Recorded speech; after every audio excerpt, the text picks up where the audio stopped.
So, sir, may I in our class alone today?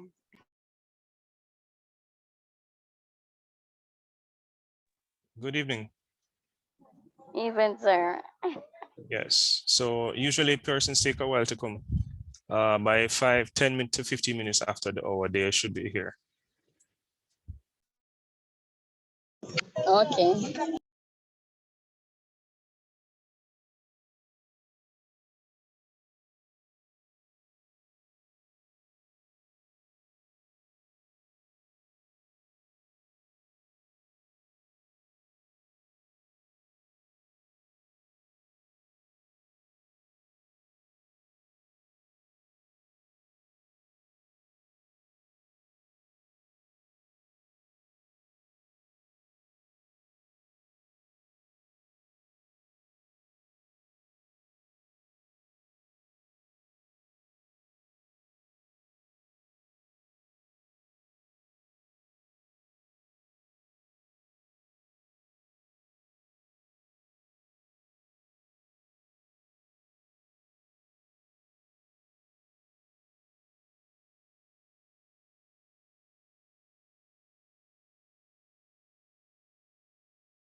All right. Good evening, everybody.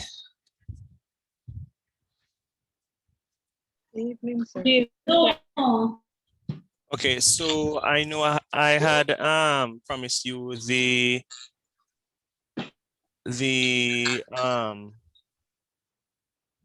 for you to do the pump quiz today, but usually the quizzes are not going to be done in class. They're going to be outside of class, like after the class. So what I'm going to do, I'm going to ensure that it's done on a most times on a Wednesday, because I already have the quiz for chapter 1, chapter 2, well, unit 1, unit 2, and unit 3. All right, so the quizzes are important to keep you abreast with the information to ensure that you are actually engaging with the material and know how marketing or know how to respond to the various units, especially since it's a foundational course and you need to be very au fait with the marketing concepts. All right, so I already have the multiple choice questions on chapter 1. No, why do I keep saying chapter? Well, it's really chapter or unit 1, unit 2, and unit 3. All right, and those will be done outside of class, and you'll get enough time to do it. And they're going to be randomized, so you're not going to get any time to cheat. The way the questions will be structured, that no person will get the same set of questions in the same order. All right, to prevent cheating, because that's one of the biggest challenges we're having now as an institution. All right, can somebody remind me what we discussed in the last class? What was the focus of the discussion in the last class?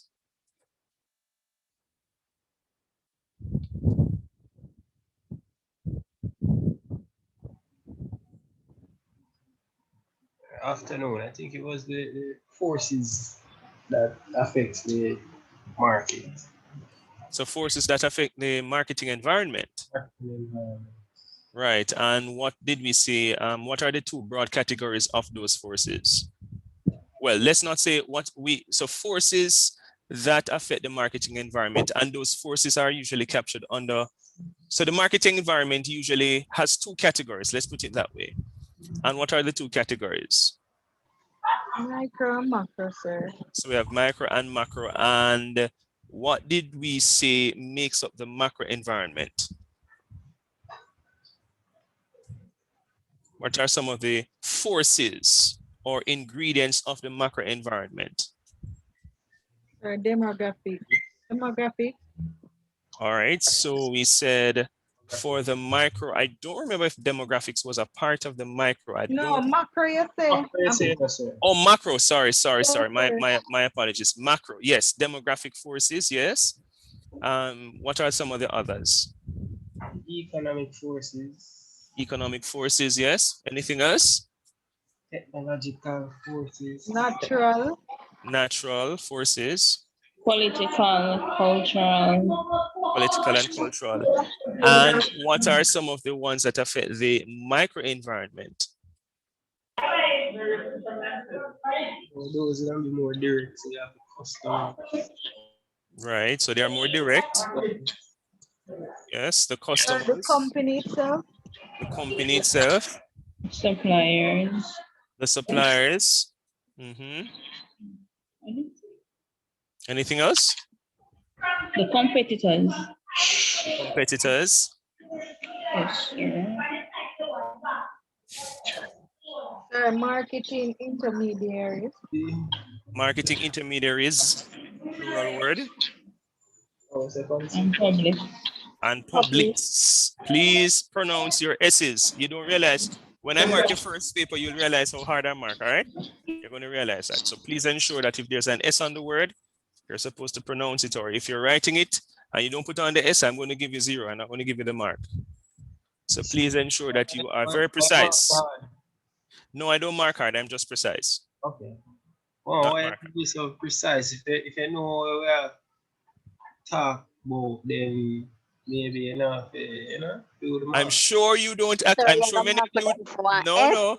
No, sir. Yes, but I'm sure many of you don't show the same discretion to the public many times when you have to interact with them. You're like, but you know the law. This is the law, and you're breaking the law, and you can't just say exercise discretion when you know that this is illegal, or So it's not marking hard. It's about precision. All right, it's about precision. And I'm joking. I would not, of course, mark it down for just a simple S. Only if I've told you before, but not in the first instance. All right, so today now we had covered all of that, looking at the macro environment, the micro environment, and how those two environments affect marketing and affect the kinds of decisions that are made, the kinds of strategies that are developed, and so forth. So today now, we want to understand as well, how is it that marketers go about collecting information, especially about their customers? you know, where do they get information from, or how do they collect information? Where can they get accurate data about their customers? And I'd love for you guys to begin that conversation with me. Where do you think marketers, where can marketers collect information about their customers? Through survey. So through survey, tell me, how can they get information about their customers in relation to survey, using survey? All right. First of all, it depends on the product. Say you want to sell a box of chocolate. You go to a venue where you know that there's a lot of persons going to be there, especially females, because you know that chocolate is mostly for the female market. Right. So you go to a venue where you know that a lot of female will be. I'll probably pick a movie theater because you will have a lot of females going there on dates. So the female will persuade the male to buy her the chocolate. So based on that, you could tell, you said, taste it, let me see, tell me how you like it. And from there, they will just give you their opinion and you could just put a rating as it go along as the purchase and so forth. That's a quick way to get a good survey to see how your product is as it relates to that product. But if it's something else, it depends on the market. You have to go where you know you can get a good, what should I say? You can get a good view on how it is. Because you can't say you're going to sell crepe at a movie theater. People ain't going to buy that. So you need to know where exactly you want to go and how the survey will work for you to give you the answer that you need. So you know exactly what the customers want. They will tell you, boy, this too dark, it probably tastes too bitter, you know, depending on whatever it is. And this is a food thing because me love my food and right now I'm hungry. So that's my opinion on it. Okay, so survey, when we say survey, what exactly are we talking about when we say survey?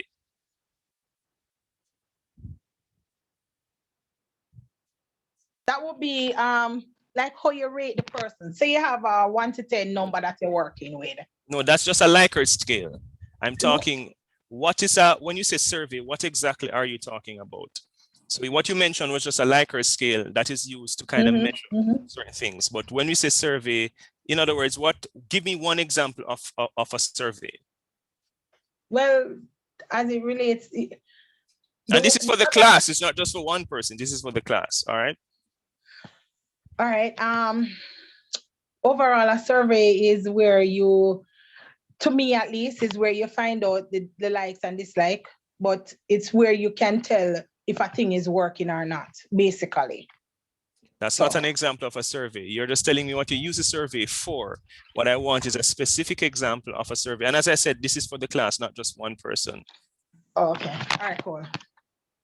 Anybody wants to hazard a guess or Google? Google is there. You can Google and tell me. What do we mean by survey?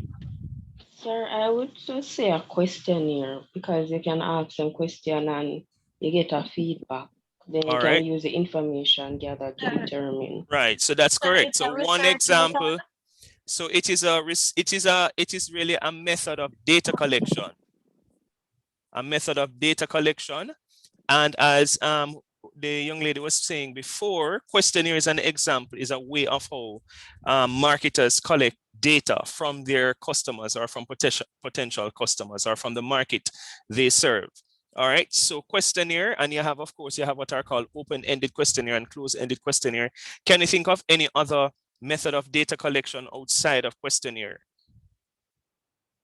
Sir, what about test runs, like putting out the product and having it being tested to see how much the market likes it or how much it is wanted or needed, like you do a test run on it.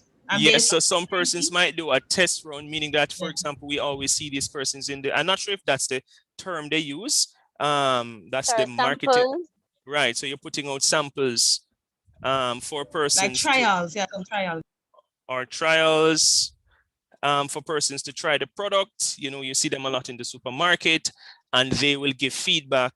And I'm sure when you taste, you're usually encouraged to go and make a purchase. And I'm sure what they look at is how many persons actually taste the product or use the product and then go and make a purchase. And they usually, sometimes they're talking to you. If you like it, they want you to try the different flavors so that they can get a sense of, you know, if this is very good for the market or if this is not good for the market, if the taste is good, it's bad. If it is not, if it's too heavy on the tongue or whatever it is. All right. Can you think of Lucozade did their many companies? That's what they do, not just Lucozade. Almost all serious companies, actually, big companies, they always do what is called market research or marketing research. All right. You have to go out into the marketplace to ensure to constantly be collecting marketing intelligence or data from the customers that you serve. So I've heard questionnaire, I've heard test runs, I've heard samples, I've heard trials. Can you think of any outside of questionnaire, what other method of data collection exists? So you have interviews as well. All right. So you have interviews, and you usually have structured and unstructured interviews, right? Yes, sir. Right. Can you think of anything else? Any other method of data collection? Observation. Over the phone. All right. So we have observation, and we have what are Yeah, called I was gonna say that. covert and overt observation. Covert and overt observation. Yes. Can you think of any product that exists in the marketplace that would collect data by way of observation?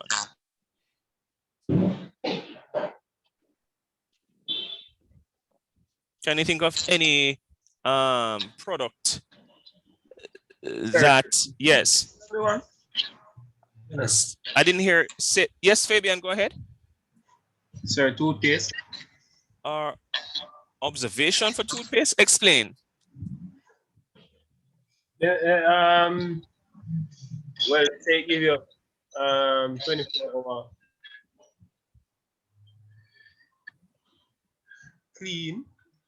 cleanliness of the teeth. Cleanliness, but I'm saying that would you be sleeping at the person's house to collect the data? No, them come in and in the facility. But that's not observation, though. That's not observation. That sounds like you're talking about focus group, which is a different way of collecting data. Right. You have never heard about focus group? Yes, I do. Sir, Yes. observation would be like something happening in its natural form without the person knowing that. And that me why you give me one example for. Give me one example from a marketing perspective. What example can you think of a product that exists in the marketplace or even a service that would require observation as the method of data collection? All right, I'm gonna try. I'm not sure, so but let me try. Like psychologists, they would observe persons without them knowing. That's not marketing. You're doing a marketing course. Why am I hearing about psychologists? Sir, I bleach. Sir, What can I about try? bleach? All right, hold on. All right, who said, sir, can I try? Is this Estriana? Tiffany. Tiffany, go ahead, Miss Henry. Yes, sir. Like if a country that, sorry, a company that sells weight loss pills, and they want to observe and see if the customers are losing weight or if they get any complaint of any side effects or fast the person will lose weight comparing to other products and all of that. So I think that's a good form of observation. Because you have before and after the person weigh 105 pounds or 50. And then 2-3 weeks to get the results while taking the pills daily, eating whatever they're supposed to eat. And you see the person start weighing 90 pounds and the person giving the pictures and all of that and giving results. There's no side effects, no upset stomach, no diarrhea. Yes, sir. Okay. And yes, and you can think too of even as the studies have been done how. And in my own marketing program that I did in Canada, they spoke a lot about, and I don't know if we do it in Jamaica, probably we do, you observe your customers, especially in a supermarket setting, you look exactly where they go.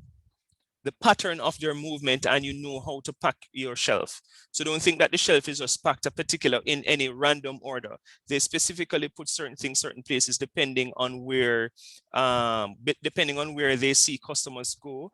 And for example, they might put, if you have milk in the fridge, what would you need to be near the milk? Milk, cereal. So the cereal might be very close by. If you have cereal close by, what else you might have close by? In the fridge, sir. Can't be in the fridge or in the supermarket. Yes. You mean the fridge that the milk is in? No, I'm thinking. So somebody said Lasco.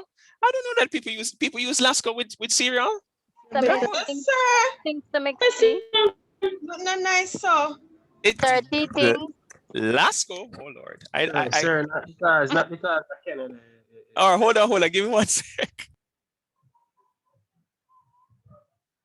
The man say Jamaica out there, man. And that may I say. You know, me no know. Make cereal. Best with the Lasco no use for the cornflakes when it's sweet, and the fresh milk use for the sweet ones.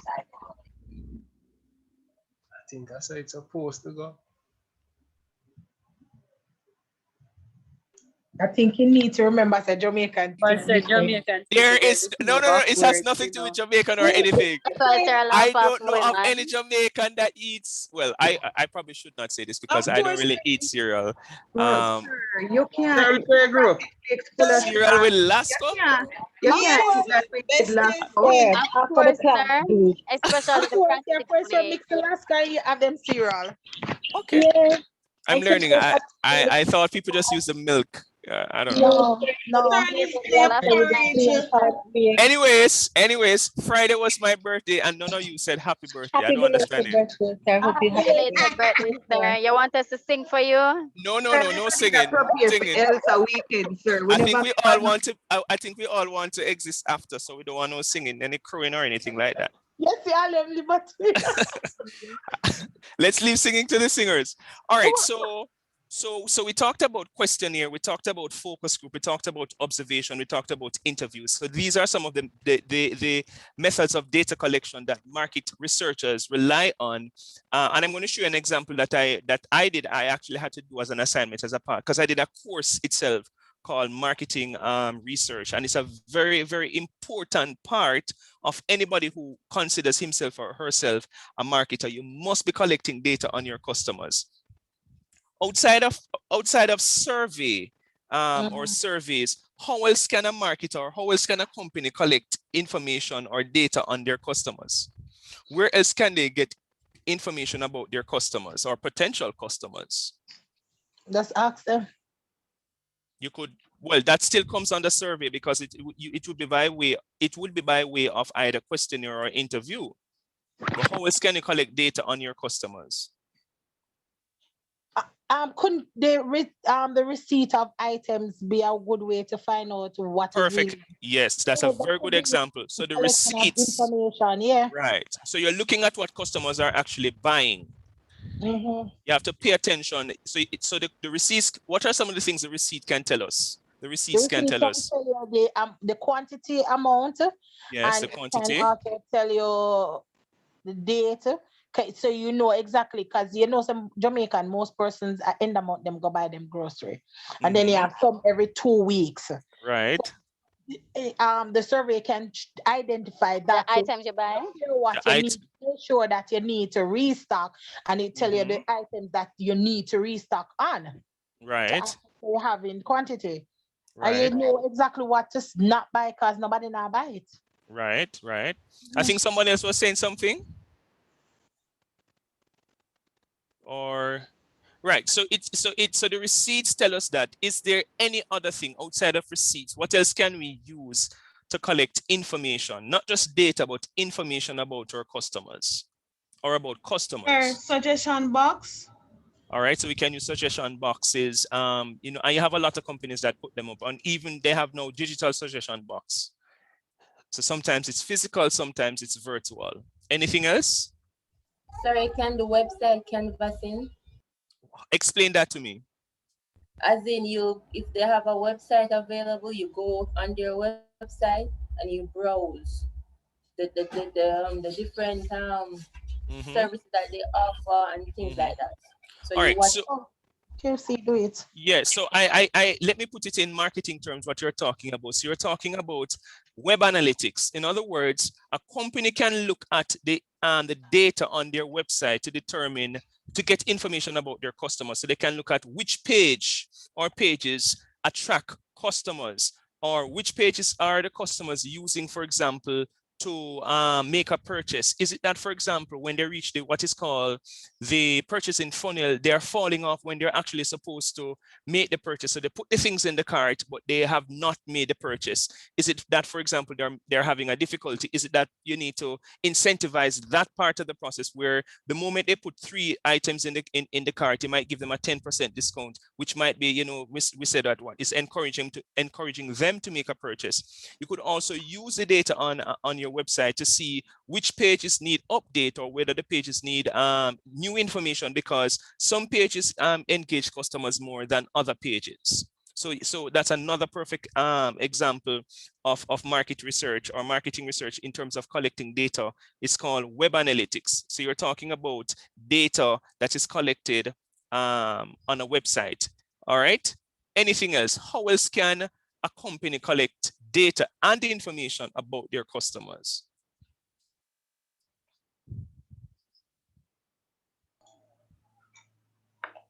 Just think about yourselves as customers. You can simply ask them, like, once they're finished with their services on the website, so you could do like a feedback. That still comes under web analytics, because once they're on the website, it's still web analytics. And if you ask them in person, that's a part of surveying, quote unquote, because you're be interviewing them at that point. Sir, yes. I don't know if this, well, we may say are foolishness, but you ever like go supermarket and you hear them ask if you have a loyalty card, if you have a card. So when you buy the grocery and things, you can swipe your card. So I don't know if they can use that to track. Of course. So first of all, you want to see how many of your customers actually have a loyalty card. Have a loyalty card. Because so the persons with a loyalty card are the persons who are your repeat customers. Regular customers. Right. We prefer the term repeat customers or ambassadors, because persons with a loyalty card usually encourage other persons to make. Yes, go ahead. Priscilla, go ahead. You have your special words, them where you are using us, sir. You have to, else I will fail you. You must use the marketing plus. I'm deliberately using the terms. You have to use, remember, Google your license plate. Yes, so I don't drive. So this is a foundational course. So you notice I haven't touched the lecture yet because I want to extract the information from you, because all you're saying to me is very much correct. These are some of the ways that you actually collect information on your customers. So you have to learn to use the marketing terms. It's very, very important that you understand these foundational terms, because even outside of marketing, you will still need to use them. For example, if you're doing a course in customer service, if you're using if I teach you, for example, sir, I think you guys, I don't know what you're talking about. I'm talking about education in Jamaica. So if you're doing, for example, business administration, or if you're using administrative communication, these are terms that are kind of used in the business world. All right. So it's not a Canada thing. It's a principles of marketing term that is used across the world. Anywhere marketing is being taught, these are the core terms and concepts that you're going to be introduced to, and you must use them in your writing. All right, it's very, very important. So we talked about web analytics and we mentioned loyalty card. Very, very good example. Loyalty cards, very, very good example. And I think we also mentioned the fact that in relation to the loyalty card, you're going to look at the number of persons who have their loyalty cards and also how often they use it, because that also too tells us if this is there's a term that they use, I can't remember it. They call them, what do they call them again? Customers. I still remember that term, but it's a term that where you measure the lifetime of the customer. What is it called again? Soon tell you. I don't remember from memory. All right. So let's now go into the lecture, seeing that you have kind of started the discussion. So we're looking. So we're focusing on managing marketing information to gain customer insights, because the moment when it talks about customer insights, we're talking about customer behavior. We need to understand customer behavior in order to satisfy their needs and wants and maintain and build profitable relationships. All right, so learning objectives, explain the importance of information in gaining insights about the marketplace and customers.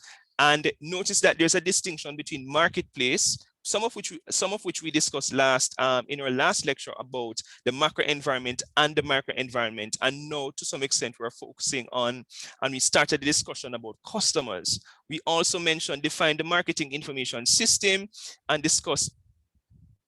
We will be discussing the marketing information system and its parts and the steps in the marketing research process, and explain how companies analyze and use marketing information, and discuss the special issues some marketing researchers face, including public policy and ethical issues and ethical concerns. And that too is very, very important. And generally, outside of just marketing research, research generally has an ethical component, because all that you do must be legal and must be moral, and must not infringe on the constitutional rights of your participants. They must be well informed and stuff like that. And the information that they give you has to be held confidential.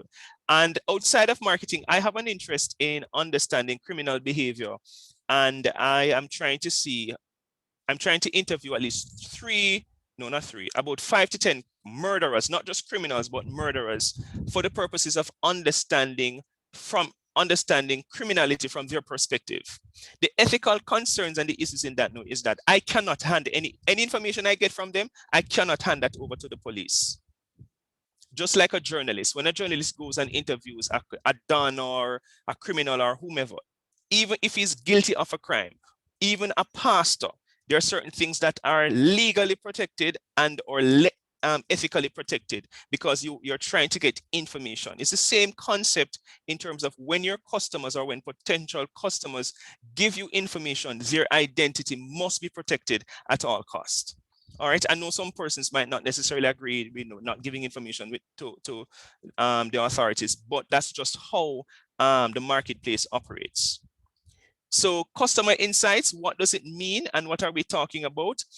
If we look, for example, at this exhibit 5.1, it says key customer insights plus a dash of Apple's design and usability magic have made the iPad a blockbuster. It now captures a more than 78% market share and has spawned other Apple blockbusters, such as the iPhone and iPad. So they pay attention to what customers have to say about the product and how customers use the product. And another way of how, and I thought that you guys would have mentioned it. Have you ever heard the term social listening? Ever heard that term social listening? Wrong group can ask her.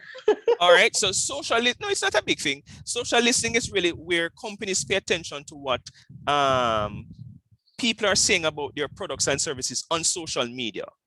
Are they saying good things about the product or the service? Are they saying bad things about the product or service? Or like reviews, like on Amazon reviews? Well, it's actually outside of reviews, because some pages, they allow you to write reviews, but just on social, like Facebook, what people are saying on Facebook. So let us say that you put out a new juice and it's called Stone Ginger Wine. And you know, they put out this raging campaign and they try to get Sean Paul to be an endorser. They're using it and probably Shenseea. They're using these various popular figures as a way to push the brand. At the end of the day, the marketer or the marketing team they have to go online and look and read and listen to what people are saying on Twitter, what they're saying on Instagram, what they're saying on Facebook. Sometimes you actually have to ask questions.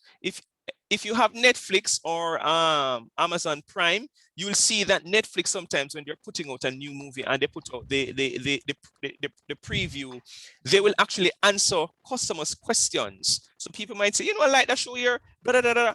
And then they'll ask them questions or what you like about it or whatever. And so what they're doing, they're using that note because they're collecting information about what people are saying about a brand. You also have instances when something goes wrong in the marketplace with a particular brand.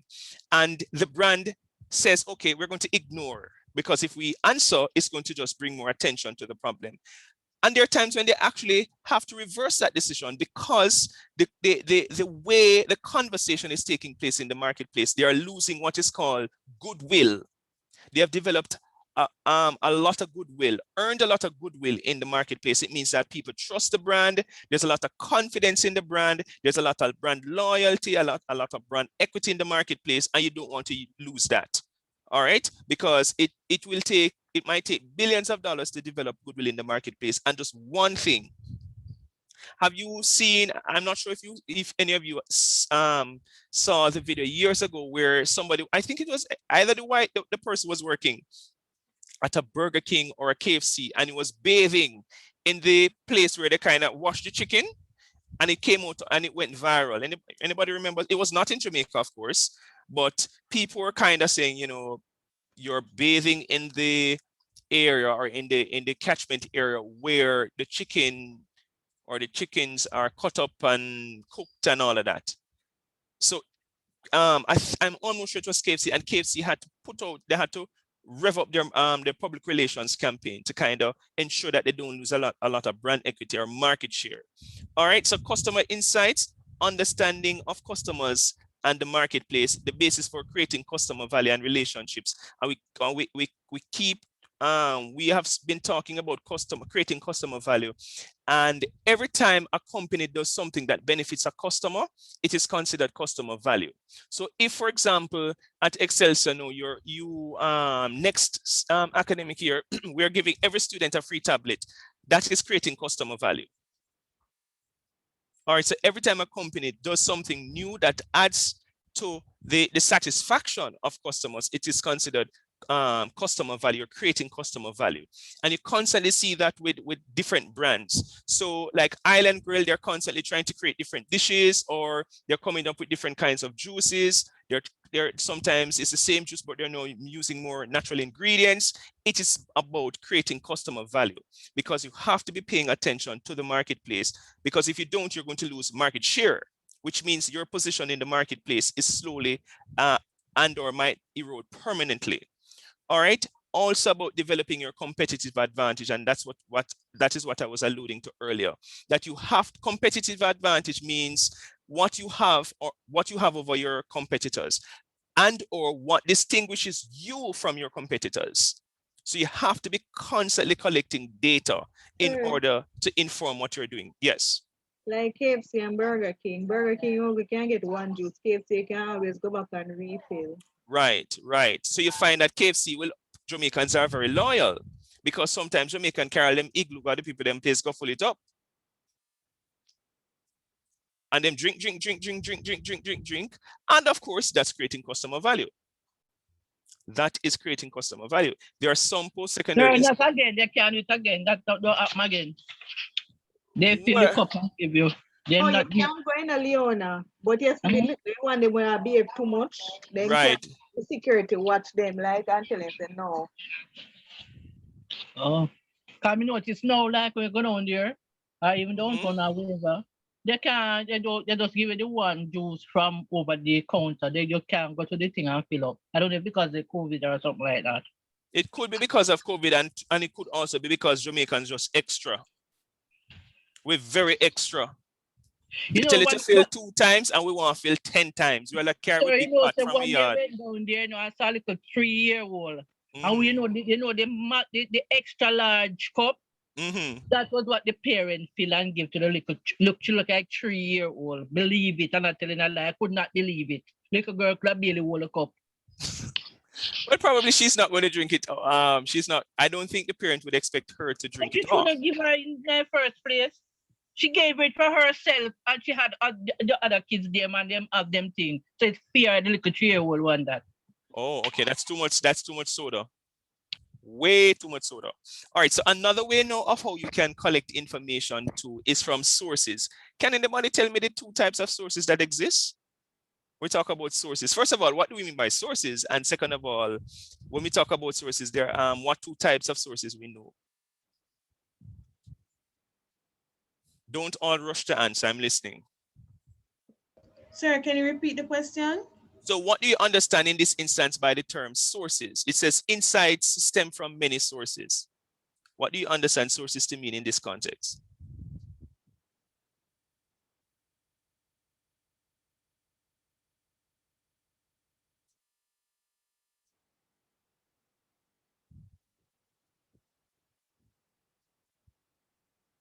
Not sure?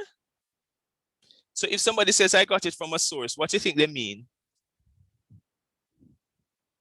Whosoever sell it or who produce it. All right, so it could be coming from a producer or the producer. The internet, advertisement. It could be coming from the internet. It could be coming from an ad. So when we talk about sources, we're talking about information from either the producer or information that is secondary. So when you talk about primary research, that is what you call, you're getting information from primary sources. But if you're getting information like from magazines or from newspapers or from the news, you're talking about secondary sources because you did not create that information. So they're also saying that you can collect information or data from books. One of the things that I learned about one easy way of collecting data is just go to a company's annual report, because the annual report usually is a kind of summarization or summation of what the company has accomplished over a particular period of time, usually 1 year. All right, so annual reports are very, very good. Trade journals or trade shows are very, very good. You go there, you look at customers, you talk to them, you look at how they're interacting. If it's a new car, you look at what they're saying, you listen to what they're saying about the new car. You actually ask them to interact with the car and see what specific things they touch, which buttons they touch, what features about the car they like, what features about the car they don't like. Do they consider the car to be functional? Do they see it as a luxury car or just an ordinary car? All right, so you go to these different spaces and places in order to get information or customer insights. So the big concept or the big term that is used is marketing information system, which consists of people and procedures. So you assess information needs, develop needed information, and analyze and use information. And this usually now you're speaking about market research. Give me 1 sec.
All right, and we are going to look at an example or two at the end of the lecture about an actual marketing research I did when I was studying marketing, and some of the other examples that were being introduced to me. And even for I don't know who conducts research on behalf of the police force. I don't know if they have not necessarily a market research about somebody that actually carries out collects data on behalf of the police force, or the information that they gather from cases or from the actual, persons who are in lockups.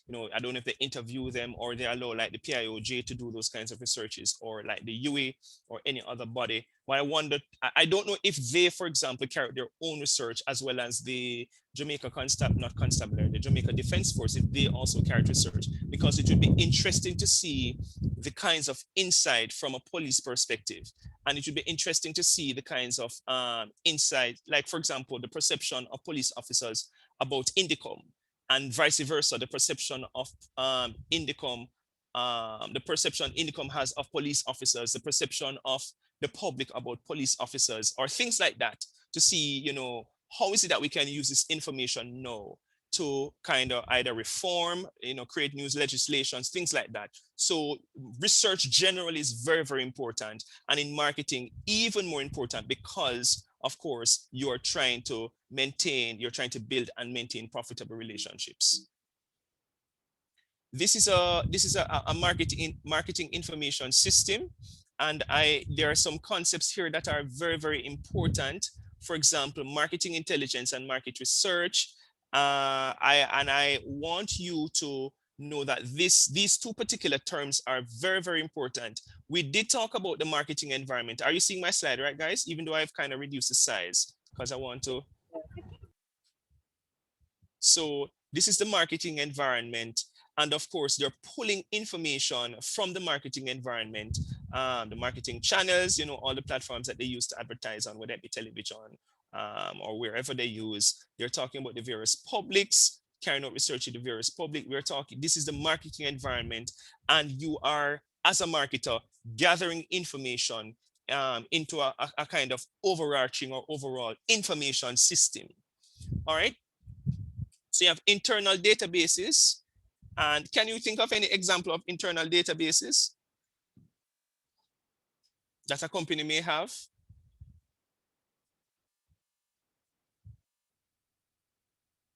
Sir, like a cloud system, online cloud system. They might have an online cloud system. They might have they might use the cash register, like the receipt. They can use so many different things. All right. There are two terms that I want you to pay attention to: marketing intelligence and marketing research, even though I've spoken about it somewhat. All right. So let's listen a little now to the whole notion of marketing intelligence.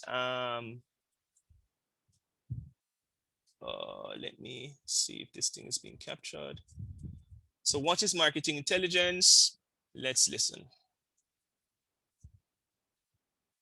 And you have to define it for me.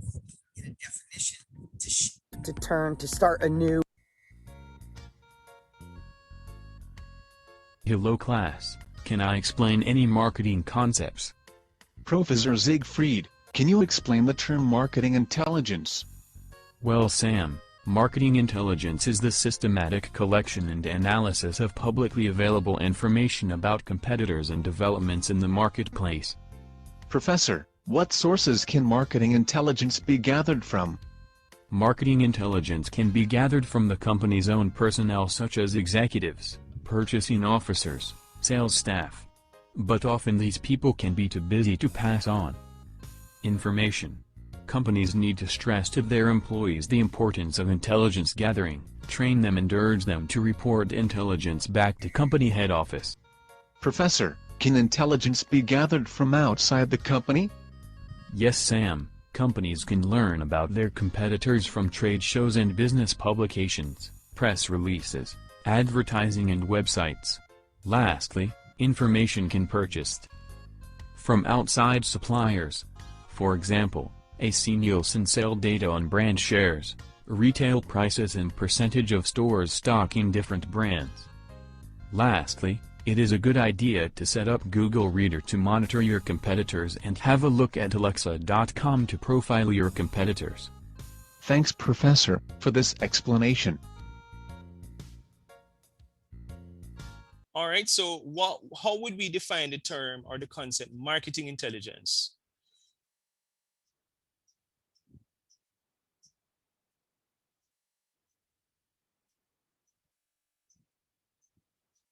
Hello? Source gathering. So source gathering, a simple way of saying it.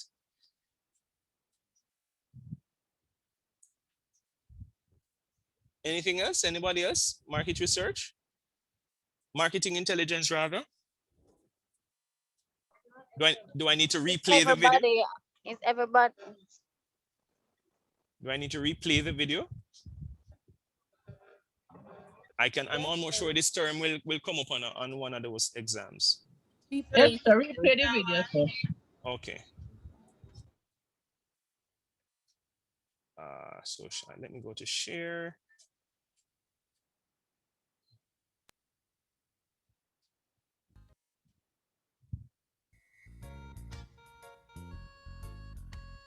Hello class, can I explain any marketing concepts?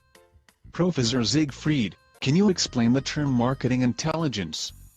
Well Sam, marketing intelligence is the systematic collection and analysis of publicly available information about competitors and developments in the marketplace.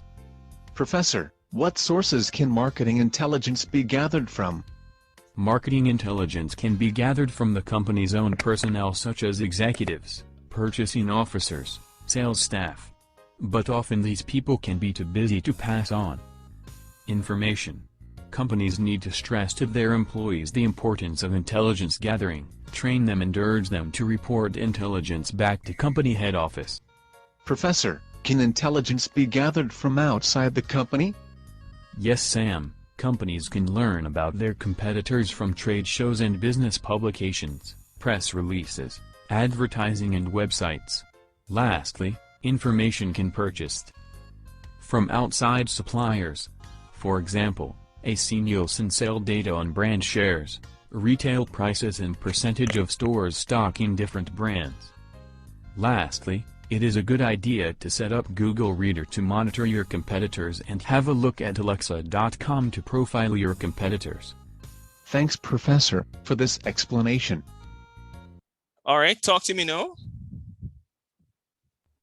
All right, so sir, he was saying that marketing intelligence is actually information that is readily available to the public. You can get it from their website. You can get it from the executive personnel, the salespersons. But he was saying that sometimes they are too busy for you to get that information. So you can use technology like Alexa, as he had mentioned, to read up their thing or keep a track on their website or what they do. Okay, yes, anybody else?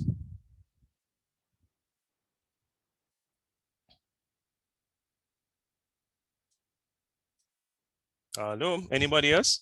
Sir? Sir? Yes, I'm listening, go ahead. All right, so you're going to get a definition where the old man said. It is a systematic collection and analysis of publicly available information about competitors and developments in the marketplace. Right. So why would it be important for a company to pay attention to trends in the marketplace? I won't use the word developments in the marketplace. I'll just use the term trends. Yes. So they won't get left behind. So that they won't? They won't get left behind with the market. Right. So they won't be left behind in terms of the market. Because it could be that customer needs are changing. And it could be that the technology that is used to deliver, that is used to produce, that is used to consume has changed. All right. Yeah, so that's pretty much what we mean by that. The other term that I want you to be able to define is marketing research. So let's listen to that term. Let's listen to a definition, even though I've spoken about it in terms of explanation. Let's just get an official definition. So let me share my screen. Before creating a product, companies should know two things. All right, so I'm going to start over. A solid understanding of consumers is at the heart of good marketing. Before creating a product, companies should know two things. Who is the product for, and what problems is it going to solve for that customer group? Many examples of unsuccessful business initiatives have failed due to lack of marketing research. The chances of launching a successful venture without carefully studying the market are slim. Depending on the industry, 60% to 95% of new products fail. It's been proven that 50% of advertising has no effect, and 85% of promotions lose money. Well-carried-out marketing research helps companies prevent such costly mistakes. It tells a great deal about the needs and wants of customers. If they like driving cars with 4 wheels, car producers should understand that and continue to produce cars with 4 wheels. If customers want to hear the engine's noise, car producers should focus on that feature and ensure a great client experience. Marketing research can take many forms. It can be carried out through the observation of customer behavior, focus groups, surveys, collection of behavioral data, and other experiments. The goal is to collect enough data to be able to process it and decide there is a pattern in the behavior of a certain group of consumers. When Coca-Cola surveyed a group of millennials, they found that younger consumers have a higher propensity towards a healthy lifestyle. They were concerned about their diet and the calories and sugar in their daily intake. So, the company used this information and launched a new product line, Coke Life. It was intended for people who enjoy soft drinks, but are also interested in bio-ingredients and fewer calories. This is a great example of how market research helps a company cope with changing consumer tastes. Let's look at their competitors at Pepsi, shall we? Years ago, when Pepsi and Right, so it becomes inaudible here a little. Let me see if I can speed it up. No, that's I don't want that. And some preliminary research would have helped to prevent this mistake. A focus group of several native speakers who expressed their opinion on the firm's slogan would have avoided the awkward situation. Think of marketing research as insurance. It costs, it isn't cheap, but it might prevent damages that outweigh its costs tens or hundreds of times. All right, so talk to me now about marketing research. What is it? What do we use it for? Or what can it be used for? Sir, to see what people is gravitating more towards, All right. the younger folks that you were demonstrating just now. What do we call that group? What do we call that demographic group? Which demographic? Millennials? No, they're not millennials. I'm a millennial. They're not the millennials. Okay. So anybody, what do we call persons who are born after 2000? Generation X, Z. Generation Z. Please, I tell you, you need to learn the marketing terms. So one, you have to understand the different demographic groups that exist in the marketplace and how they behave as customers depending on the product or the service. Anything else about marketing research? Yes, sir. Prevent the company from making costly mistakes. Right, prevent a company from making costly mistakes. Yes, anything else? Sir, if the people them like one thing, if them want one thing, you just produce it and about a venture and not new and then it not sell and you lose a lot of money. Remember, I told you about not using the pronoun you. Please speak from the third person perspective. So just speaking general terms. When you say you are directly referring to me and I'm not the customer in this instance, all right? Because you're going to write that and then when I'm marketing, you go say Mr. Clark is wicked and evil. So please speak from the third person perspective. It's called academic writing. All right, so it's very, very important to understand the importance of marketing information system, because what is happening now, it means that it's really your approach is data driven.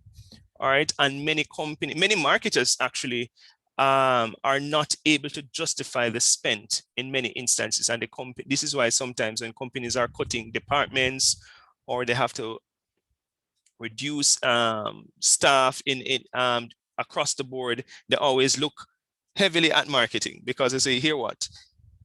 These groups of people, all they do is spend more money and sometimes you're not getting any returns. All right, so you want to ensure that you're taking a market-driven, a data-driven approach and can justify the spend.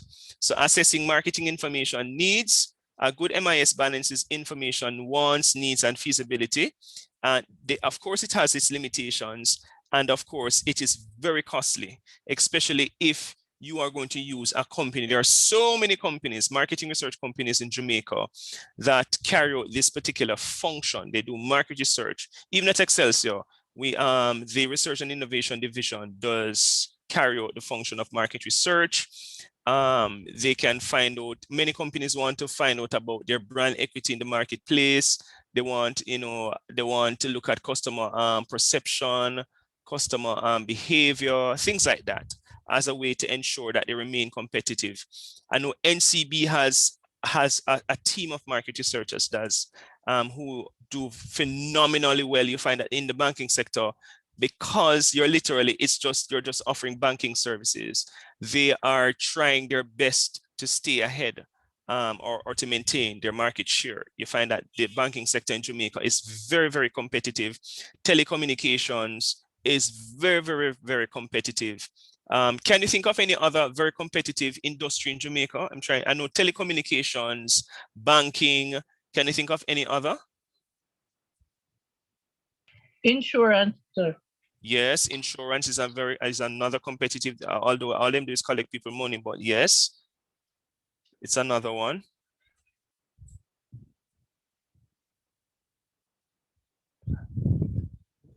Any other industry? Food. The food industry. Yeah. Right. So the food industry, yeah, because, you know, restaurants galore, whether it is a kind of fast food restaurant or the man on the street. Think about even the jerk chicken seller.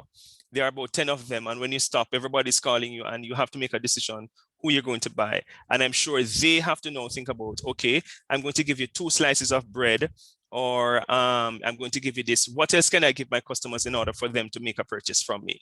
All right. So developing marketing information. So internal databases, we did talk a little bit about that. Information from sources within the company and access more efficiently and prone to gaps in knowledge. These are really this is really a disadvantage of internal databases, because sometimes numbers in and of themselves do not give you enough information. The numbers on their own do not give you enough information. And if time permits, I'm going to also, do I have the recording? I did my group, we did what is called a focus group discussion looking at which product we looked at. I think we looked at a chocolate. Was it a chocolate? I think it was a chocolate. So you find that in terms of internal databases, sometimes the information alone is not enough. And this is why they say gaps in knowledge, because numbers sometimes do not tell the full story. You might need a qualitative component to it, especially if you're talking about a product that people have to taste. You actually want to interact with the customers. Marketing intelligence, we were talking about it, environmental analysis, publicly available information on ethical issues raised, you know, especially since you're using public information or accessing public information. Marketing research, which we just spoke about, used when problem exists, systematic collection, analysis, and reporting of data. That's really the definition. The second one is the definition. The first one is where a company might realize it is losing market share, and they're saying, hold on, why is Coca-Cola now doing better than us? And we are Pepsi. Why is it that we have lost 10% market share over the last 3 years? Something is wrong. And of course, it could be, as the example was showing, that the demographic that you're trying to serve are more health conscious or are more religious. Sir, you don't? Are you sharing the screen? I am. You're not seeing my screen? No, sir. Okay, my bad. I thought I was.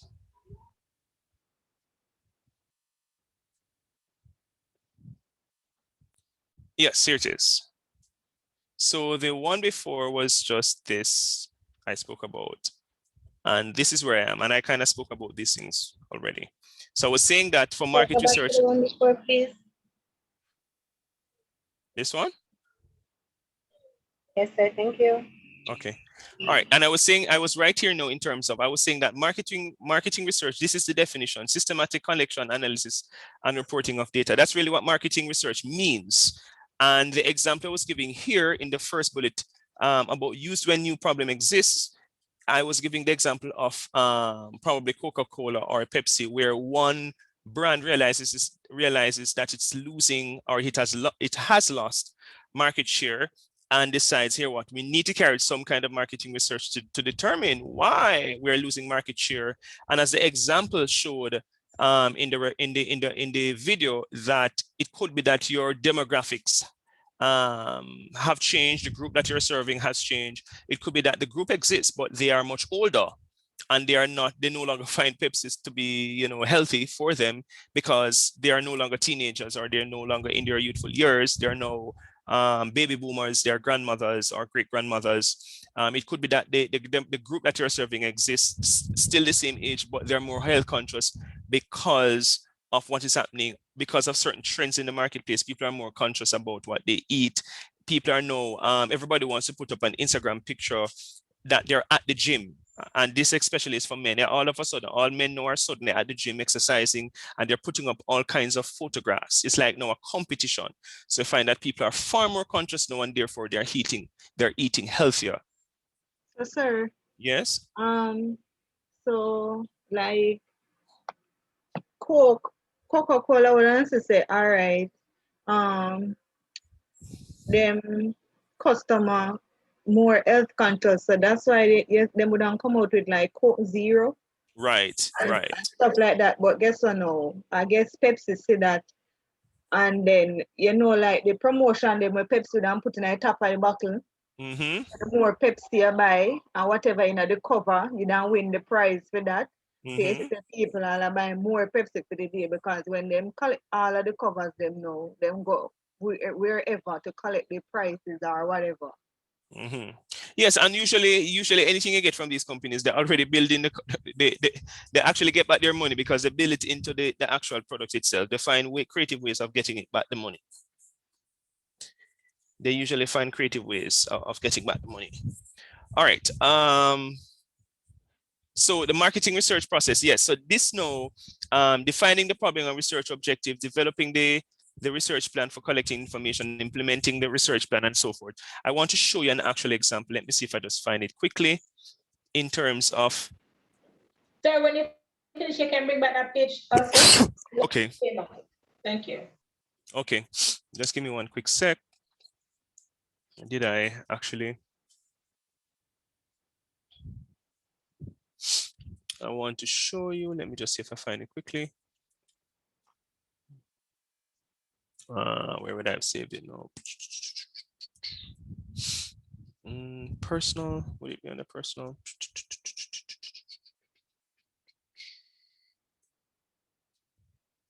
Centennial, right here it is. Centennial, marketing research and analytics, semester 2. That's applied quantitative data, marketing metrics, no, data visualization. Where would I save this thing now? Internship, marketing metrics, no, that's web, applied quantitative data.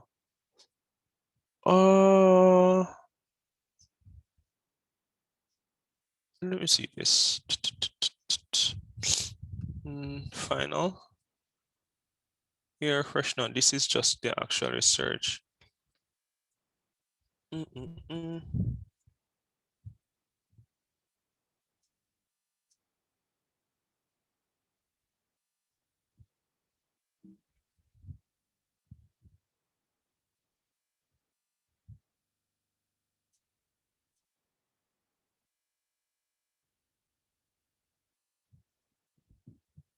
No, this is not what I want. Just give me one sec, guys. I know I have it. It's just that I save these things all over. I really want to show you an actual example. So where is my, what's this?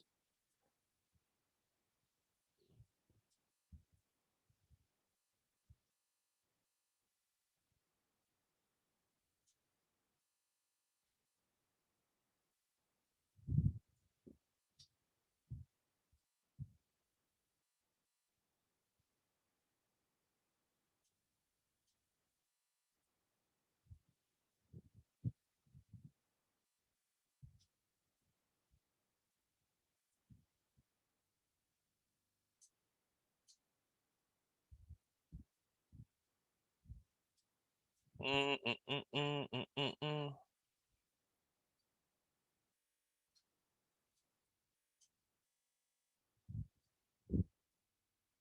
right, so let me share something with you. Let me share this with you just to give you an insight. I'm not finding exactly what I want, but let me just, I actually Let's go back. Let's go slideshow. All right.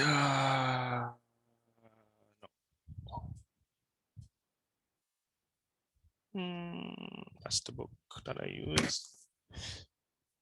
No. All right. So one thing that is important in terms of also for marketing intelligence is industry links. There are several industries in Jamaica, and many of them, they have their own like associations. So you have, I don't know that there's a Jamaican Marketing Association. I don't know that there is one, but I know, for example, that many companies, they have, for example, like the Private Sector Organization of Jamaica, and you have a lot of trade journals or whatever it is, and you can get information from that. Not that I don't necessarily want you to know. All right, so this is we spoke a little bit about this in terms of where you can get information, and if you want to take a picture of this screen, it is also important. So secondary research, we talked about that as a method of data collection. Google Analytics, when I use the term web analytics, because sometimes you're not necessarily using Google, you might be using a different platform outside of Google. So I usually just say web analytics, where you're collecting data from your website. Online sentiment analysis, which is a part of the whole notion of social listening. Scanner data, for the persons that scan, you're using that also to as a method of data collection. Customer relationship or sales database systems. Geodemographics, this is really in Canada. What they do is that they look at purchasing behavior, consumer behavior based on geography and demographics. So you find that because that society is multicultural, you might find that Asians are concentrated in a particular area. Where the Asians live? North York, like in Canada, they live heavily in North York. So if you want to sell to them, you know that you'd have to necessarily advertise in that area, as opposed to if you're advertising to Caribbean people and things like that. So these are also database sources that you can use. There is no, I don't want you to.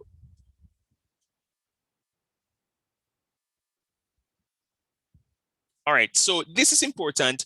So marketing research is most often to support marketing efforts focused on obtaining and retaining customers. So one, you're doing the marketing research in order because you want to get new customers, and also, or you could be using it carrying out the research to retain your customers. And the market research might be just to understand what and how customers value your brand or company, and concurrently help the company's various cross-functional departments deliver on that value. So that if they are taught, like for example, Texcelsior, when you go, for example, to student affairs, the kinds of customer service that you consider to be very good or excellent should also be delivered by your lecturers, should also be delivered by the sports department, should also be delivered by the security guards that you meet at the gate. If you're going there physically, should also be delivered when you're speaking to the principals. Should also be delivered when you're interacting with the school nurse or the counselor. So when they talk about this cross-functional department delivering on that customer value, all right, and you take time to understand the business context, and we spoke about this, about avoiding mistakes in the marketplace. I'm not going to go through every single thing, but these are ways of how marketing research is done. It could be quantitative in nature, it could be qualitative, or it could be a mixture. And of course, these are some of the questions that a company might want to answer. What do we sell? How do customers view our company? What does our company or product mean to the customer? And what do customers desire? All right, those are just examples. And this is an example of a market research problem. A Canadian brewery is looking to launch a beer with cannabis, and you want to carry out some sort of market research to determine whether or not it is customer or potential customers would use the brand, what are their perceptions about this particular product, and things like that. I'm not going to get into inferential statistics and all of that. That's just outside of what we're doing. I just wanted to give you some insights. All right, so that's that. But I wanted to actually show you an example of market research, which we did. Where the hell is it? This is the assignment. Air freshener. Let me see this. This is Qualtrics.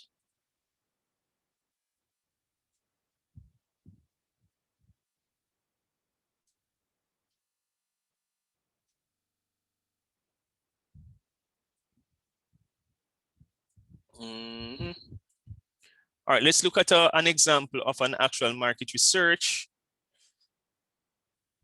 What I'm looking for, I'm not finding. And I'm probably going too deep. I don't want to go too deep with you guys because this is an introductory course, but still want to raise your understanding. And this is my ID number is wrong. 3100. My ID number is wrong. All right. So this is it. This is an actual topic for market research. You are a market research analyst at Kellogg's Canada. You have been asked to do a survey among adult Canadians to better understand consumption of granola in general, as well as market perceptions and usage of vector granola. You have been asked to do this research among a representative sample of Canadian adults using Qualtrics.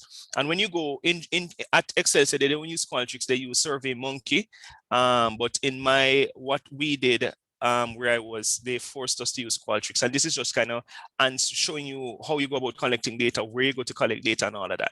All right, so let me get back to the lecture because I don't want to get too technical in terms of speaking about market research because this is just a component of that. Where am I? All right, no, this is that lecture, right? So let's get back here. Everybody's understanding? I hope I'm not losing anybody. Understanding, guys? Any questions?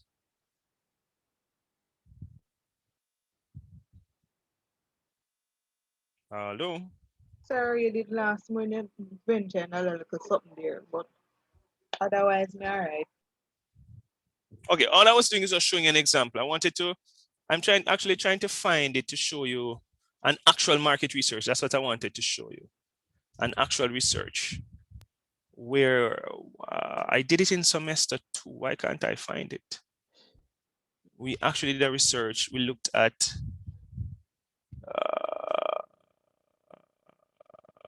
marketing metrics. No, that's not what I'm looking for. So why can't I find that? This is a qualitative one. All right, let's look. This is applied qualitative. All right, let me show you a qualitative study that we did. This is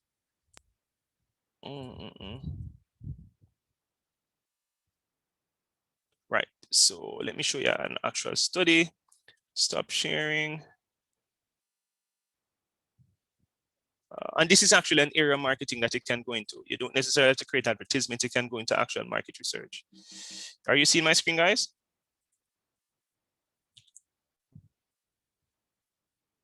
Hello? Are you seeing my screen? Yes, sir. All right, so for this, that's just background information.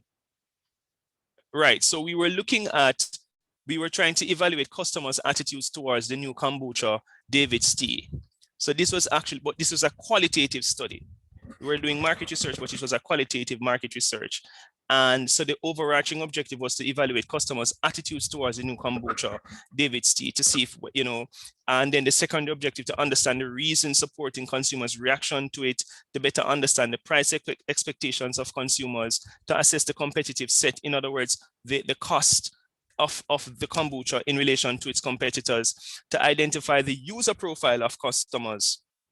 In other words, who would be the ideal consumer of this type of tea, to develop an understanding about consumers' perception towards the flavor or taste of the tea, and to understand consumers' perception toward the aroma or fragrance. So this is taste, and this is fragrance, and this is user profile. So we were carrying out this qualitative research to determine a range of things, and it is actually captured in this particular diagram. I don't want to get into methodology and all of that. That's not really the point that I want, but you have to break it down in terms of who makes up that part, who do you include in your research. This is just a diagram of where the research is being carried out. And then this is the actual, what we call the moderation guide, the kinds of questions that you're going to ask. So this is the warm up. And then you ask them specific questions. When do you drink tea? What time of the day you get tea? Do you prefer to eat anything while drinking tea?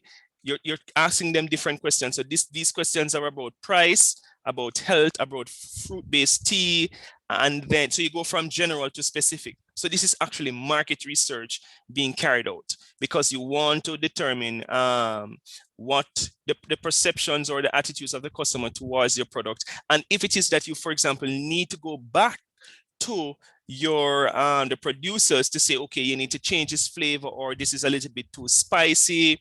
I remember one group looked at the use of a pen and how some person felt that the pen was too big, or it was rubbing against their fingers. It was it was not flowing properly. And as much as it's a pen, it is a product, and companies produce things in order to develop to satisfy the needs of their customers in a profitable way. So this is again another example. I was trying to find the quantitative one, but I'm still unable to do so. So I'll go back to the lecture. All right, I'm just trying to open up your minds to the seriousness and the level of work and rigor that goes into marketing. It's not just creating advertisements on TV, to put on TV and radio and on social media. That it's actually, there's the back end or the behind the scenes part of it is that you're supposed to carry out the market research first before you actually do any sort of advertisement. So defining the problem and research objectives, developing the research plan for collecting information, implementing the research plan, collecting and analyzing the data, and then interpreting and reporting the findings. And I think even for us, we actually had the final product, the final report, but I can't get into that. So various objectives. So there are different types of market research. It could be exploratory, it could be descriptive, or it could be causal. So exploratory or gathers information to help define the problem. Description is where you're describing market situations or market, and you're testing hypotheses. Research plan outlines sources of data, of existing data. And this is just really walking you through what you do when you're actually carrying out market research. We did talk about primary data. This is data information that you collect as a researcher versus secondary data that exists already, so in books and journals and online and all over, that you're going to then look at in order to extract information from. Primary data collection method, you're just telling you various ways that you can collect data, primary data, and we talked about them in terms of interviews, observation, focus groups, questionnaires. We spoke about those things. Observational, they're giving you the strengths and weaknesses. I'm not going to read all of that. You can read that on your own. Ethnographic studies or ethnographic research is really where you go and live in the environment, but let's listen to what they say. So to better understand the needs of the world's poor, P&G sends researchers trekking through the jungles of Brazil, the slums of India, and farming villages in rural China to observe consumers in their natural environments. Here they watch Chinese potato farmers, whatever that man name is, Washer, long woman name is, Washer, long hair, black hair with great care, using only 3 cups of water. So they're looking at how consumers use the product. And ethnographic means that you're in the space with the consumer.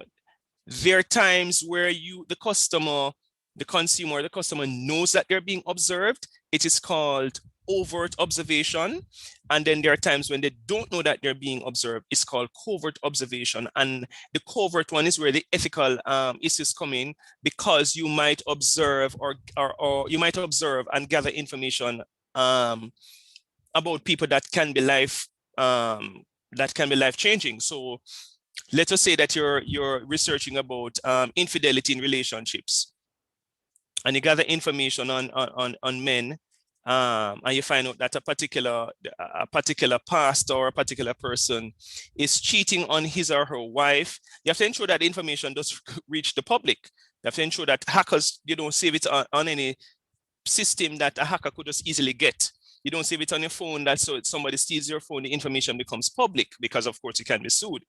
So ethnographic research is where you really go into the marketplace, live with the consumer, observe them, and how they use the product. And of course, that has a lot of implications, ethical implications.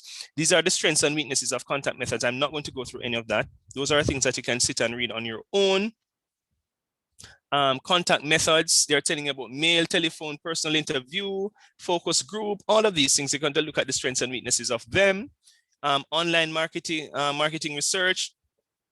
They have their own strengths and weaknesses as well.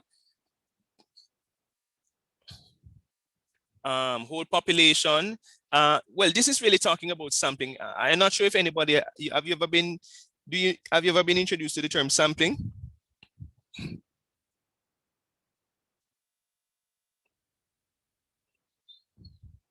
And we are silent again. No, sir. Unless a sampling we are what them doing in a supermarket. Okay, not that sampling. No.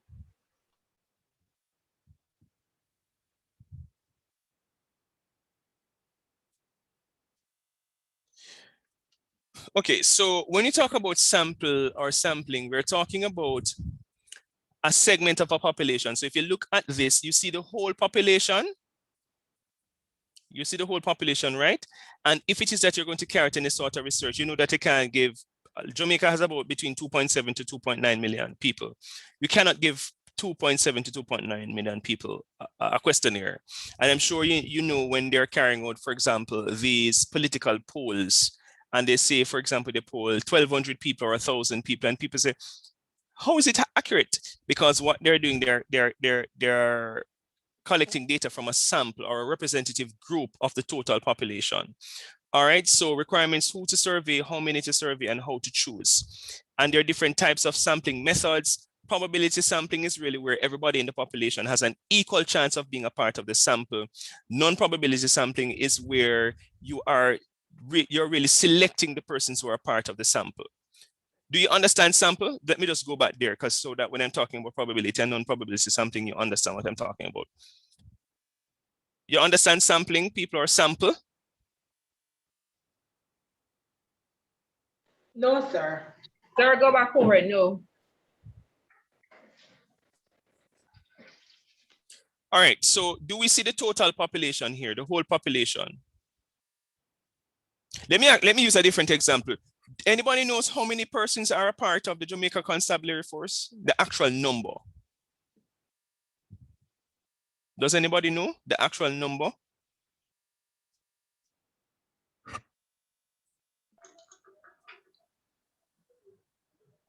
No, sir, I don't know the actual number. Okay. All right, so let us say the actual number is 10,000, right? Can we work with that number? Let us say it's 10,000 Jamaicans who are part of the Jamaica Constabulary Force, right? Let us say that I want to find out the perception of police officers, about Tivoli Gardens. Let us say that. So I want to find out how police view Tivoli Gardens as a community. Would I be able to give a questionnaire to all 10,000 police officers? No, sir. I could not, because they're all over. They might be, first of all, they're in the 14 parishes, right? So there is literally, it would be a very long study, and it would be difficult for me to survey all those persons. So what I do instead, I say, okay, I'm going to choose a group of people from that 10,000 that can speak on behalf or speak for the 10,000. Understand that? Yes, sir. That's my sample. That would be my sample. So my sample is a segment of the entire police force that represents the whole. So I might say 10% of the 10,000 would represent the total, would represent the 10,000, right? So the 10,000, how many persons I'm going to survey if it's 10% of 10,000? 1,000.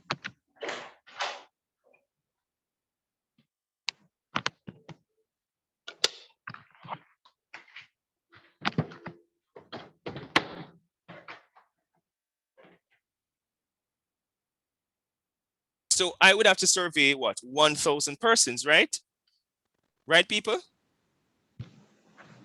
Yes, sir. So I've answered this question now. How many to survey? I'm going to survey 10,000. Who to survey now? The 10,000 now, I have to ensure that I have more than likely an equal number of men and women, depending on the ratio in the police force. So let us say the total of the 10,000, let's say there are more men. Well, you can tell me if I'm wrong. Aren't there more men in the police force than women? Yes, sir. Right. So let us say that 7,000 of the 10,000 are men and 3,000 of the 10,000 are women. It means, therefore, that the 1,000 persons that I choose from the police force, when it says who to survey, it means that 700 of that 1,000 have to be men and 300 have to be what? Women. Fair enough?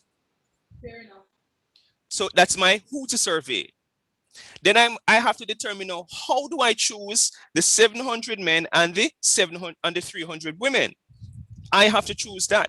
Am I, for example, and I'm going to go to this next slide now, am I, for example, going to choose them by probability sampling, where it means that every person who is a part of the 10,000 can be a part of the sample? Or am I going to use the non-probability, where I am not going to choose, I'm not going to randomly choose from the total population. I'm going to select the persons. And I could do that because I would want to interview the commissioner of police, who is below the commissioner. You have an assistant commissioner? You have tons of assistant commissioner. All right, so I might want to interview the assistant commissioners. Are they in different parishes, or how does it work? Are they in different parishes, or they are? They're different parishes.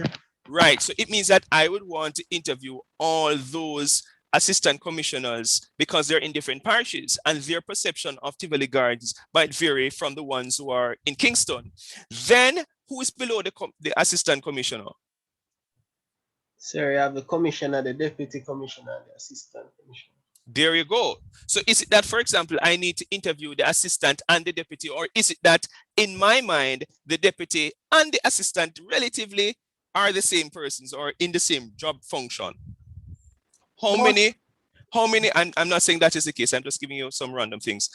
How many quote unquote low level, what's the lowest level of the police force? District constable. Yeah, district constable. Well, I wouldn't go to district constable because they're kind of not police. Is it district constable, not the police? Which one is? Constable. Hello. Don't play games. It's constable. Constable are the real police. We're not talking about. No, sir, but I know, but me tell you, say you have this for my DC, them want to do sergeant police work, and some of them don't not do nothing at all. Agreed. But the lowest level is the constable. Is the constable. So how many constables would I include in mine? So you see, it's a lot of decision making that goes into market research generally, because once you determine the nature of the research or what is the focus of the research, then you have to determine who is going to, how many persons are in the population. So population don't mean the country, population means the group that fall within the scope of the study. It could be the police, it could be teachers, it could be doctors, it could be anybody. It could be inner city people, it could be persons who are affected by crime, it could be persons who have lost their mothers, persons who have lost their fathers. I'm sure you guys heard about the young lady who was murdered in Rima, right?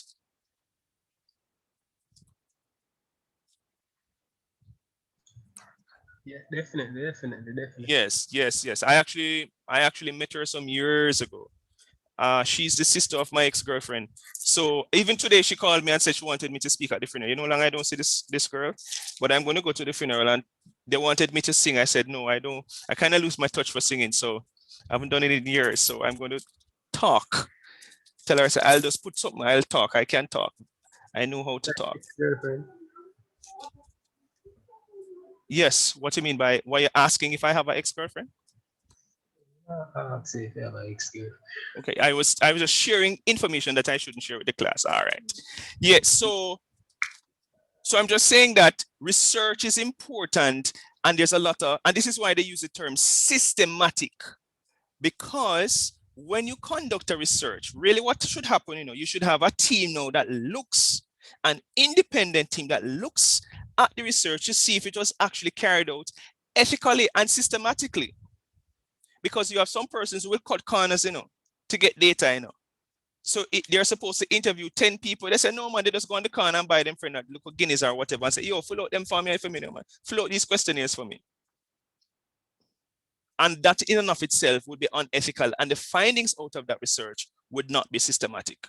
All right, so this is why the whole notion of research now is important. And we were talking a little bit about research instruments, and I think someone had mentioned long time ago at the beginning of the class, I think it was Camilla Green, who mentioned survey. So now we're going now to the instruments of data collection, and questionnaire is one of them.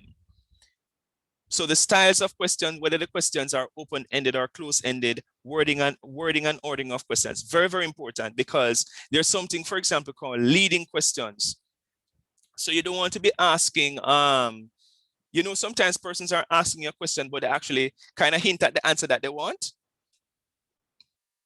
So they kind of ask the question, and the way they ask the question, you must agree with them, because the question is not asked in a neutral way. But when you're carrying out marketing research now, you have to ensure that you don't do these kinds of things because they're considered unethical. Mechanical instruments where you monitor consumer behavior includes people's meters, checkout scanners, things like that. All right. So implementing the research plan, the collecting and the analyzing the data is a very comprehensive process, and many persons have softwares that actually can analyze the data on your behalf instead of you trying to sit down and do these things. When I was a student at UWI, what did they call that? I think it's SAS. There's a system that they used at the time. I hated it. That we use for data collection, for data analysis. I think they still use SAS actually, but it's a more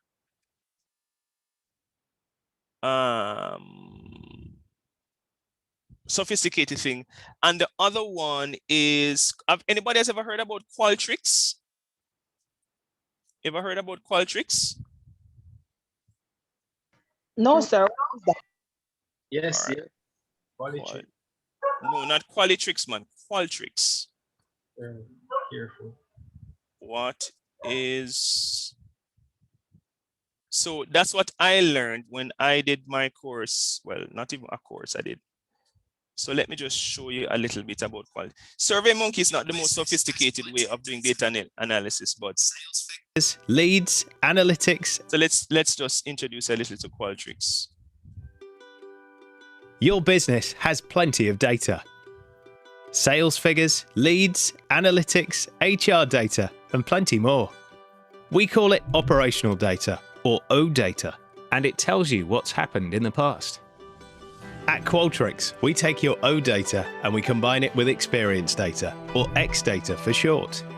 It's the data that tells you why things happened and identifies improvements that will have the biggest impact on your business.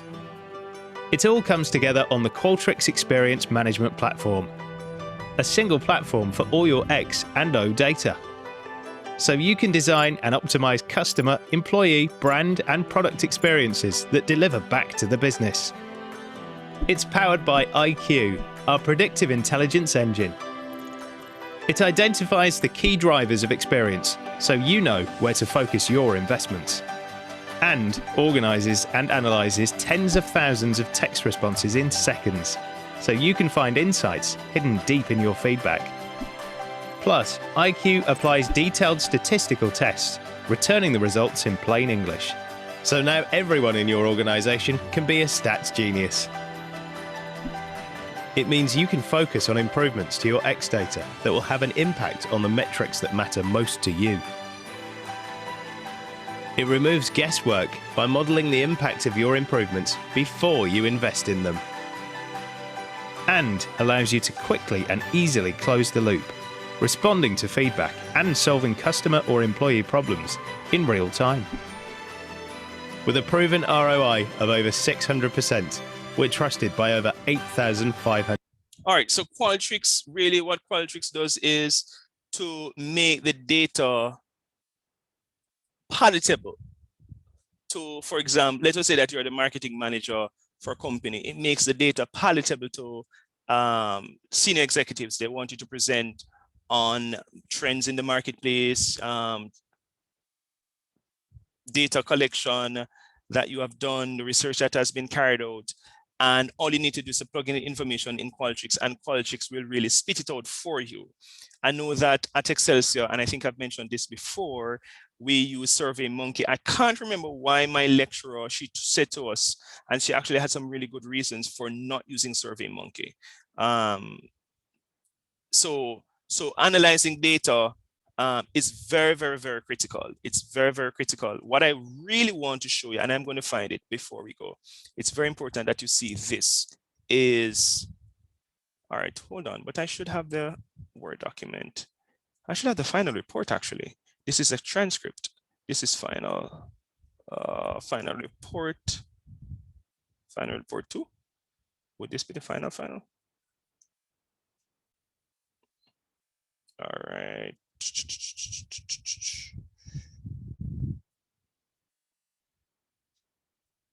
All right. So this is a qualitative one, and then I'm going to try and find the quantitative one.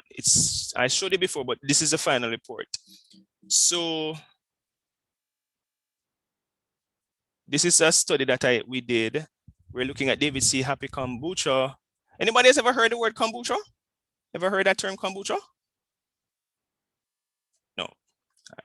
All right, so this market research provided an exploratory understanding about the potential of introducing a new tea concept in the GTA. The concept aimed to provide consumers insights about the overall reactions towards a new kombucha flavor being introduced to the market by David's Tea. And this is just telling you when the research was carried out and all of that, and the objectives and all that, but that's not the part that I want to get to. So here are some like data when you carry out a research, and this is the executive summary. It kind of, in the executive summary now, you tell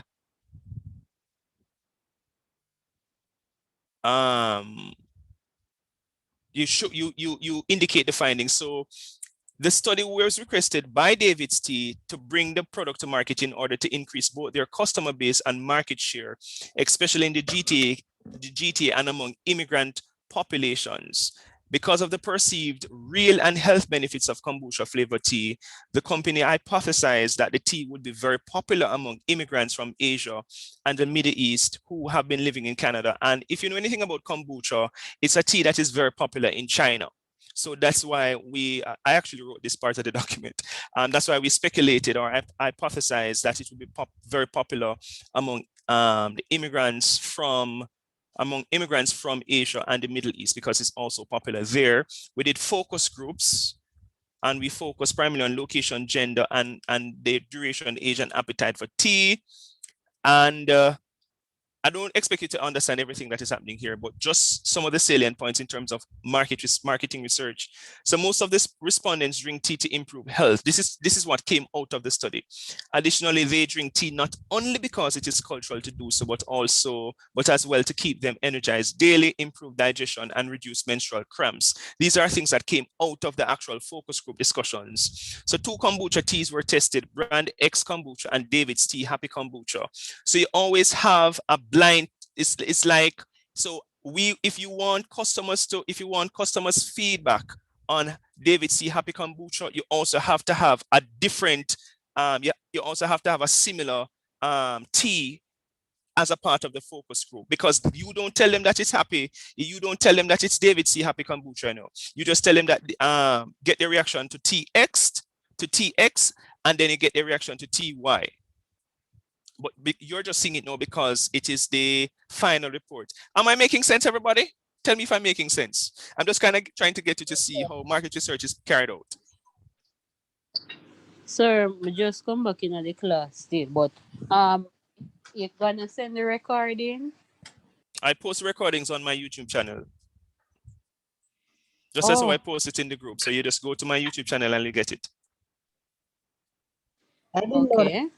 Yeah, so once you type in robin.clark@ecc.edu.jm, you find me, you subscribe, and you'll get access to the lecture. I didn't post the last one, I should, but all the lectures will be posted. I'm going to ensure that by tomorrow I post this one and the one before. Okay?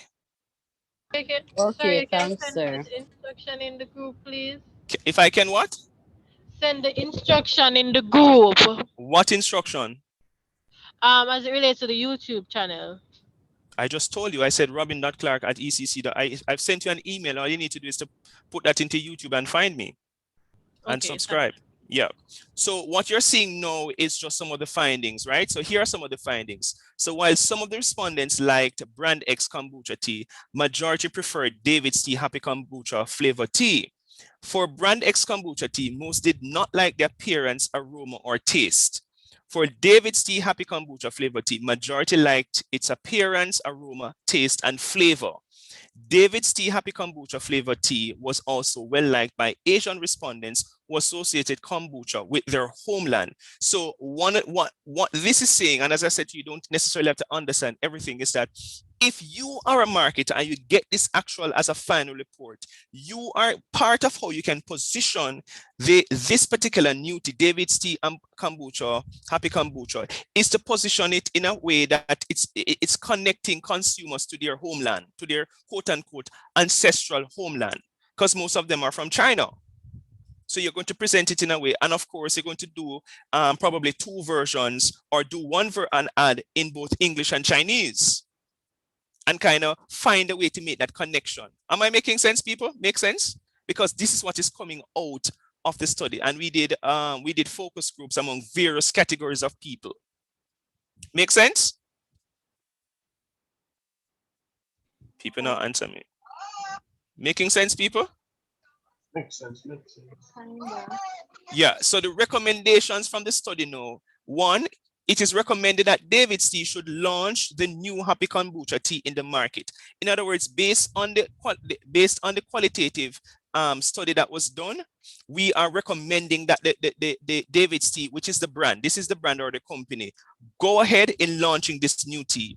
2, it is recommended that there is need for additional advertising campaigns to increase general brand awareness and consideration among the immigrant populations. While some of them were aware of kombucha tea, many of them were unaware of David's Tea as a tea brand of specialty teas. It is recommended that David's Tea reposition the brand in the mind of the consumer as one that offers teas that have real health benefits. In other words, people know that David's Tea offer tea because it's called David's Tea, but they don't know that they offer tea that have what? Real health benefits.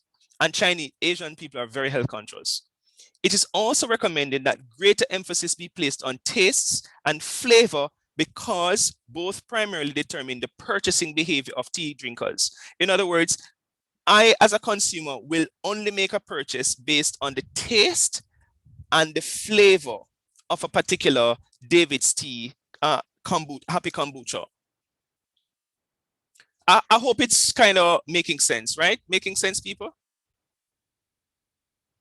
Yes, I'm just kind of walking you through an actual market research. These are things that we developed. This is background information when you're carrying out market research, a qualitative study.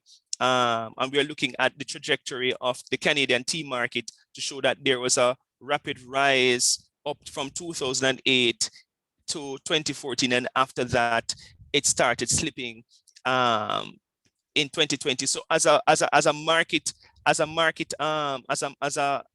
company, you want to carry out market research to see, 1, why is the tea market declining in Canada? You want to do that. Carry out that study. Is it that they're not drinking tea anymore? Is it that they're not drinking my type of tea? What type of tea they're drinking? Things like that.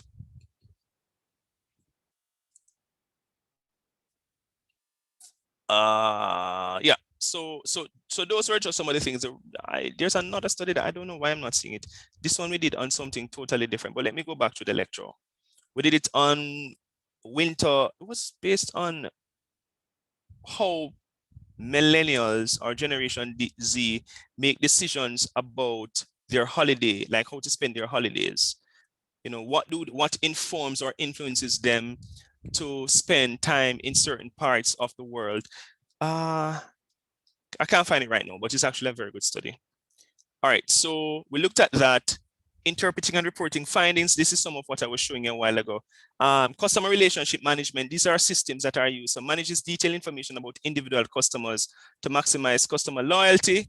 Captures, analyzes information from all sources. So you have a lot of customer relationship management, even websites. So WordPress, for example, with WordPress, you know, you can put in a chat feature, a lot of things that you can use to collect data on your. You can put a lead form there to collect lead form. We do that a lot because we have a lead website where we collect students' name, email address, and phone number. And then we use that now to remarket to the students, to the potential students, as well as reach out to them via email marketing. Analyzing and using marketing information, and management information, marketing information system data used for decision making. So routing information for decision making, non-routing information for special situations.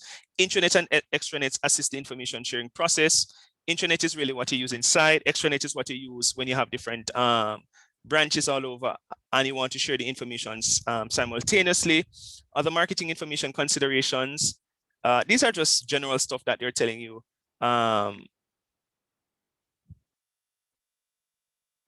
International marketing research. These are just, as I said, general information about marketing research, public policy and ethics. This is something that we will you have to bear in mind. All right, so first of all, when you hear the word ethics, what comes to mind? When you hear ethics, what are you thinking when you hear the word or the term ethics? Laws and rules. Morals. So morals, laws, rules. Right from wrong. Right from wrong.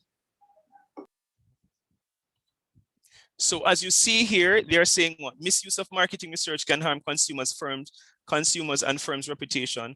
Also too, you have ethical issues. You have to ensure that you don't intrude on people's privacy. You have the misuse of research findings. There are so many people who, for example, tell a lot of lies. Oh yes, another example. There are some companies. The example I'm going to tell you about, I learned this at first year at UWI when this is in 2003. I was doing a course. I had to do introduction to social research, and our professor at the time, he told us about a company that hired somebody to carry out market research on a particular chicken at the time. It wasn't KFC, but what they really did was hire him to tell lie. So he was paid to carry out the market research to produce a certain result for the company. And the company put it out in the marketplace to say, see what our researchers say, or see what our research say about your chicken, blah, blah, blah. And then other people started looking into the data and realized that a lot of it was made up, a lot of it didn't make sense. And the company itself was sued for millions of dollars. All right, so that's another ethical concern. There's another study that was actually very, and I think I mentioned it, in that you don't want to invade someone's privacy and then discover that the person, let us say the person is Christian and says that they are a Christian pastor. You carry out market research only to discover that the man has outside children, he has an outside family, you collect data. It could be that that's not what you're looking at in terms of that. You're probably trying to observe how he drives the car, how he's using the car. Is the car functional to him? When you look now, he drives the car to his matrimonial home. Let's call it matrimonial home or through his home. And then after you see him drive it to another home. He spends very long periods of time there. You see him come out, he comes out kissing the woman. You see a child running towards, so you say, hold on, these are two different families. A situation like that, you ensure that you have to protect the privacy of the consumer because, first of all, it's none of your goddamn business. All right, things like that. So those are some of the considerations. Let's do an overview. What are some of the things we learned today?